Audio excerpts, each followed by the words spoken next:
કારતક મહિનાની પૂનમનો દિવસ એટલે દેવ દિવાળી અને દેવ દિવાળીનો દિવસ એટલે પૂર્વજનો દિવસ, પૂર્વજને નૈવેદ્ય ધરાવવાનો દિવસ, પૂર્વજ દેવને પૂજા કરવાનો દિવસ.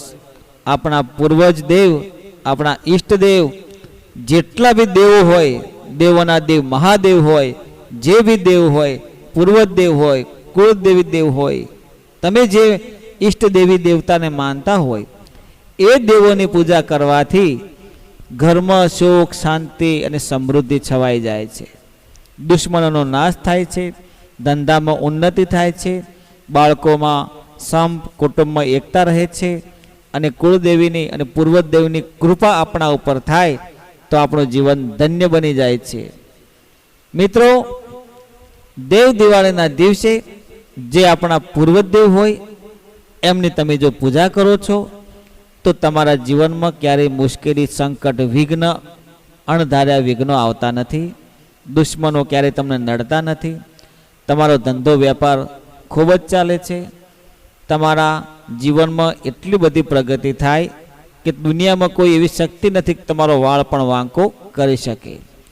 પૂર્વજના દિવસે પૂર્વજને તમે જમાડો છો, એમનું નૈવેદ્ય ધરાવો છો, એમની પૂજા કરો છો તો એમની કૃપા તમારા ઉપર થાય, સાથે સાથે તમારી કુળદેવીની અસીમ કૃપા તમારા ઉપર થાય છે. નમસ્કાર મિત્રો, સ્વાગત છે તમારો આપણી આ મા વંદના યુટ્યુબ ચેનલમાં. જો તમે પહેલી વાર હોય તો ચેનલને લાઈક, શેર અને સબસ્ક્રાઈબ કરવા હું વિનંતી કરું છું અને આશા રાખું છું આપ હેમખેમ સર્વ કુશળ મંગળ હશો એવી મા ભગવતીને, મા કુળદેવીને અને ગુરુદેવને હું પ્રાર્થના કરું છું. મિત્રો, વિડીયોને છેલ્લે સુધી જોજો જેથી તમને પૂરેપૂરી માહિતી મળે, તમને સમજાય અને પૂર્વદેવની પૂજા તમે કરો તો તમારા જીવનમાં ઘણો બધો ફાયદો થાય છે અને તમારા જીવનમાં ઘણો બધો તફાવત જોવા મળે છે. મિત્રો, આશા કરું છું કે તમારા પ્રતિભાવો કોમેન્ટમાં જણાવવા વિનંતી કરું છું અને કુળદેવીનું નામ તમે અવશ્ય લખાવજો. અને તમે આ વિડીયો કયા ગામથી અને કયા શહેરથી જોઈ રહ્યા છો તો મને ખ્યાલ આવે, ચોક્કસ નામ લખજો. મિત્રો, પૂર્વદેવની પૂજા દેવ દિવાળીના દિવસે કેમ કરવામાં આવે છે?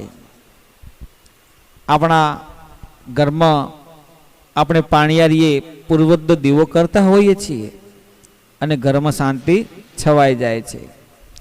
એ જ પૂર્વજ દેવ, એમને તમે જો મઢ બનાવ્યું હોય, મંદિર બનાવ્યું હોય, એમને સ્થાપના કરી હોય અને એમને 12 મહિનામાં એક જ વખત નૈવેદ્ય ધરાવવાનો હોય છે, આવી માન્યતાઓ છે. પૂર્વદેવ તમારા ઘરમાંથી કોઈ વડીલ હોય, એ દેવ થઈ ગયા હોય અને એમને તમારા ઘરે બેસવાનું હોય અને તમે પાણીયારી દીવો કરતા હોય, લાભ થવા માંડે તમારા ઘરમાં તો એમને બેસાડવા પડે. એ આપણા પૂર્વજ દેવ અને એમનું નૈવેદ્ય આપણે દેવ દિવાળીના દિવસે કરતા હોઈએ છીએ. આવી બધી માન્યતાઓ છે. એટલા માટે દેવ દિવાળીનું મહત્વ એ જ છે કે જે પૂર્વજ દેવ હોય એમને નૈવેદ્ય ધરાવવાનું, એમને જમાડવાની અને એમને પૂજા વિધિ કરવાનો દિવસ છે.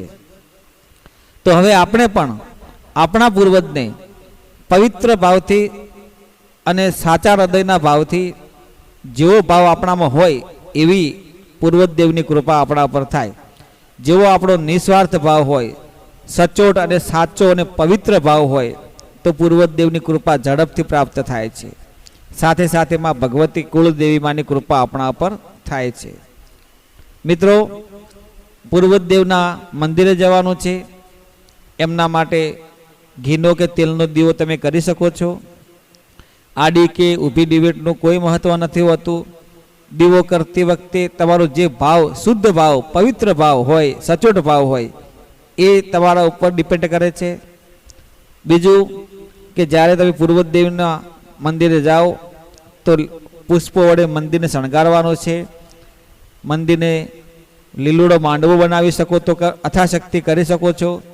પૂર્વજના નામનો તમે દીવો પ્રગટાવીને એમના નામનું ભોજન પ્રસાદ જે બનાવ્યો હોય, 5-10 નાની નાની ભૂલકાઓ બાળાઓ હોય, કન્યાઓ હોય, એમને જમાડવાની છે. અને કદાચ તમારાથી બની શકે તો જેટલું પણ બની શકે તમે લોકોને જમાડી શકો છો. અથાશક્તિ બ્રાહ્મણને, કોઈ ગાયને, કોઈ ચકલાઓને, કોઈ પશુ પંખીને, કોઈ સાધુ સંતને, કોઈ ગરીબને તમે અથાશક્તિ તમારી શક્તિ પ્રમાણે દાન દક્ષિણા કરી શકો છો પૂર્વદેવના નામથી.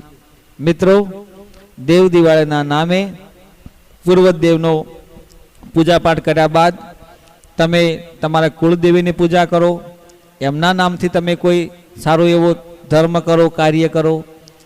પછી તમારા કોઈ વડીલો હોય એમના આશીર્વાદ લો, તમારા ગુરુદેવના આશીર્વાદ લો, તમારા કુટુંબમાં જે પણ વડીલો હોય એમના આશીર્વાદ લો.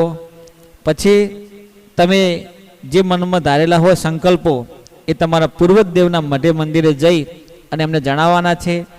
દુઃખ હોય તો દુઃખ, સુખ હોય તો સુખ, જે પણ તમારા મનમાં પ્રશ્નો હોય તે પૂર્વદેવને પૂજાપાઠ કર્યા બાદ તમે એમને જણાવી શકો છો. અને એ બધું તમારા કાર્યો સાંભળે છે અને તમારા કાર્યો કરવા માટે તે રાજી થાય છે.